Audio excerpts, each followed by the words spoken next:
नमस्कार दोस्तों, स्वागत है हमारे YouTube चैनल में आप सभी का। दोस्तों आज हम इंस्ट्रूमेंट ट्रांसफार्मर के बारे में जानेंगे। इंस्ट्रूमेंट ट्रांसफार्मर यानी जिन्हें हम यंत्र के रूप में यूज़ कर सकें, उपकरण के रूप में यूज़ कर सकें।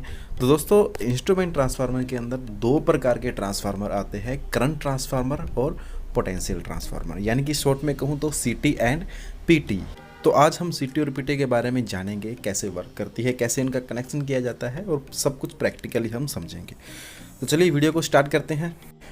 तो दोस्तों ये जो CT और PT ट्रांसफार्मर है, दोनों ही मापक यंत्र के रूप में इस्तेमाल किए जाते हैं, यानी कि इससे हम कुछ ना कुछ वैल्यू मापते हैं। तो सबसे पहले बात करते हैं CT यानी करंट ट्रांसफार्मर। तो नाम से हमें पता चल रहा है कि करंट ट्रांसफार्मर यानी इस ट्रांसफार्मर से हम क्या मापेंगे, करंट मापेंगे। और दूसरा जो है PT यानी पोटेंशियल ट्रांसफार्मर, और पोटेंशियल को हम वोल्टेज भी कहते हैं, यानी कि पोटेंशियल ट्रांसफार्मर से हम क्या मापेंगे, वोल्टेज मापेंगे। अब देखिए दोस्तों, करंट और वोल्टेज मापने के लिए हम एमीटर और वोल्टमीटर का भी यूज़ कर सकते हैं और करते भी हैं।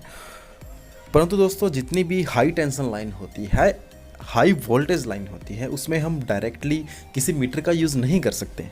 मान लीजिए एक 11 kV लाइन वोल्टेज आ रही है, तो उसमें आप मीटर कैसे कनेक्ट करोगे, एमीटर को कैसे आप उस लाइन के अंदर कनेक्ट करोगे। अगर आप उस लाइन में कनेक्ट करोगे तो इतनी हैवी वोल्टेज, इतनी ज़्यादा वोल्टेज में है कि कनेक्ट करते ही वो जो आपका मीटर है वो जल जाएगा, ख़राब हो जाएगा। तो यानी इसे किसी विशेष उपकरण द्वारा कनेक्ट करना पड़ेगा और फिर ही हम इसमें करंट और वोल्टेज चेक कर सकते हैं।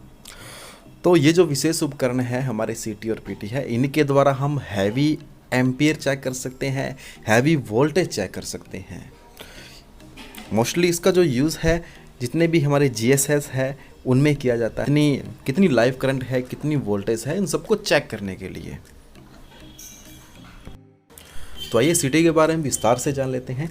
तो दोस्तों ये जो ट्रांसफार्मर है एक तरह का स्टेप अप ट्रांसफार्मर है, और स्टेप अप ट्रांसफार्मर होने के कारण ये जो वोल्टेज है, वोल्टेज को बढ़ा देता है, परंतु उसी अनुपात में करंट को कम कर लेता है। तो एक तरह से हमने क्या किया, करंट को कम किया। जब हम करंट को कम कर लेते हैं तो इस कम करंट को हम नॉर्मल मीटर से भी माप सकते हैं। एक एग्जांपल के लिए एक हमारे पास CT है जो कि 5000/5 है, यानी कि इसके प्राइमरी सर्किट में अगर 5000 एम्पियर फ्लो होंगे तो इसकी सेकेंडरी में सिर्फ 5 एम्पियर फ्लो होंगे। तो उस 5 एम्पियर को हम किसी नॉर्मल एमीटर से भी चेक कर सकते हैं। तो इस तरह से ये जो CT है हमारी काम करती है। आप डायग्राम में देख लीजिए किस तरह से इस CT को कनेक्ट किया जाता है।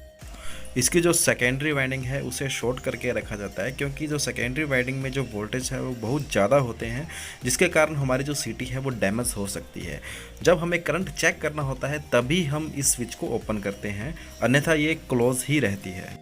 इसके साथ साथ ये जो आप CT देख रहे हैं ये नॉर्मल करंट मापने के लिए बनाई जाती है, जो कि मार्केट में आसानी से मिल जाती है। दोस्तों इससे सिर्फ और सिर्फ हम AC करंट ही माप सकते हैं, क्योंकि इसमें कोई भी किसी तरह की वायर हमें नहीं लगानी होती। सिर्फ जिस वायर से हमें करंट मापना है उस वायर को इस CT के अंदर से निकाल देते हैं और उसके बाद में इस CT से हम आसानी से करंट माप सकते हैं। ये भी एक तरह का ट्रांसफार्मर ही है जो कि इलेक्ट्रोमैग्नेटिक इंडक्शन के सिद्धांत पर ही कार्य करता है। इसका कार्य करने का तरीका कुछ इस तरह से है, जब इसके अंदर से किसी वायर को निकाला जाता है तो उस वायर के अंदर एक मैग्नेटिक फील्ड बनता है, और उसी फील्ड के कारण इसके अंदर भी एक EMF उत्पन्न हो जाता है, और उसी EMF से हम वायर में फ्लो होने वाले करंट की मात्रा को माप सकते हैं, चेक कर सकते हैं। आई होप इसके बारे में आपको समझ में आ गया होगा। अब बात करते हैं पोटेंशियल ट्रांसफार्मर यानी PT की। तो दोस्तों ये जो आप देख रहे हैं ये पोटेंशियल ट्रांसफार्मर है यानी PT, और इसके जस्ट पीछे करंट ट्रांसफार्मर है। दोस्तों ये दोनों लाइन के साथ लाइव जुड़े होते हैं और उनके जितने भी सिग्नल वायर है सारे के सारे कंट्रोल रूम में जाते हैं, जहाँ पर इनकी हम रीडिंग चेक कर सकते हैं कितना करंट फ्लो हो रहा है और कितना पोटेंशियल यहाँ है। तो आइए इसके बारे में भी हम विस्तार से देख लेते हैं। दोस्तों जिस तरह से CT के कनेक्शन होते हैं सेम टू सेम उसी तरह से इसके कनेक्शन होते हैं।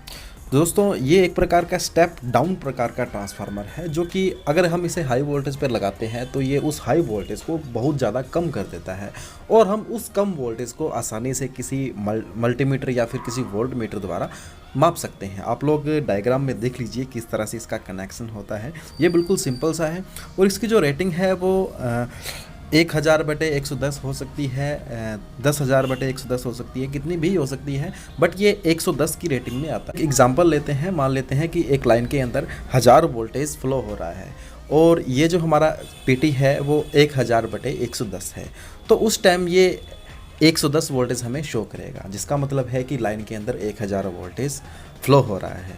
इसी तरह से अगर लाइन के अंदर 2000 वोल्टेज हुआ तो 110 जो वोल्टेज है वो भी डबल हो जाएगा, यानी कि 220 वोल्टेज मीटर में शो करेगा।